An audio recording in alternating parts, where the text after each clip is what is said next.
హనుమకు తాను కోరినప్పుడే మరణం వచ్చేలా ఇంద్రుడు వరమిచ్చాడు. అందుకే హనుమ చిరంజీవి.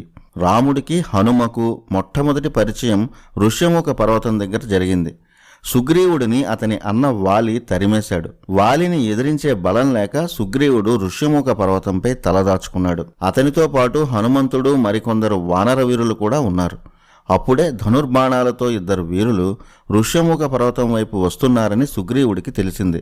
తనను చంపడానికి అన్న వాలే పంపించాడని భయపడి వచ్చిన వారు ఎవరో చూడమని హనుమను పంపాడు సుగ్రీవుడు. అలా హనుమ మొట్టమొదటిసారి రామ లక్ష్మణులను చూశాడు. రాముడి గుణగణాలు చూసి అతని భక్తి పారవస్యంలో మునిగిపోయాడు. రాముడిని చూసేకే హనుమలో భక్తి చైతన్యం శిఖర స్థాయికి చేరింది. భక్తి అంటే ఇప్పటికీ మనం చూపించేది ఆంజనేయుడునే.